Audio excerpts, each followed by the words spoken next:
Guys, ఈరోజైతే ditto company నుంచి work from home job update అయితే తీసుకొచ్చాను.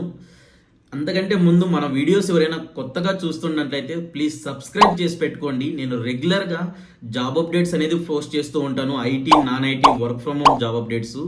ఈరోజు డిటో కంపెనీలో ఇన్సూరెన్స్ అడ్వైజరీ రోల్కి అయితే హైరింగ్స్ అయితే జరుగుతున్నాయి. దీనికి ఫ్రెషర్స్, ఎక్స్పీరియన్స్ ఎవరైనా అప్లై చేసుకోవచ్చు. ఇది ఎలాంటి సేల్స్ కాదు, టార్గెట్స్ కూడా ఏమీ ఉండవు దీనికి. ఇది కంప్లీట్లీ వర్క్ ఫ్రమ్ హోమ్, ఎక్కడి నుంచైనా వర్క్ చేసుకోవచ్చు. దీనికి క్వాలిఫికేషన్ వచ్చి గ్రాడ్యుయేషన్ కంప్లీట్ అయ్యి ఉండాలి. అండ్ ఫ్లూయెంట్ కమ్యూనికేషన్ స్కిల్స్తో పాటు తెలుగు కమ్యూనికేషన్ స్కిల్స్ కూడా మ్యాండటరీ. దీనికి తెలుగు ఫ్లూయెంట్గా లేకపోయినా కానీ అప్లై చేసుకోవచ్చు. దీనికి ఎవరికైతే ఇంట్రెస్ట్ ఉందో నేను డిస్క్రిప్షన్లో జాబ్ యొక్క లింక్ పేస్ట్ చేసి పెడతాను. సో చెక్ చేసుకోండి. అలానే కామెంట్లో కూడా పిన్ చేసి పెడతాను. సో చెక్ చేసుకొని అప్లై చేసుకోండి. సో ఎవరైతే మన వీడియోస్ కొత్తగా చూస్తుంటారో ప్లీజ్ సబ్స్క్రైబ్ చేసి పెట్టుకోండి. నేను రెగ్యులర్గా జాబ్ అప్డేట్స్ అనేది పోస్ట్ చేస్తూ ఉంటాను. Thank you.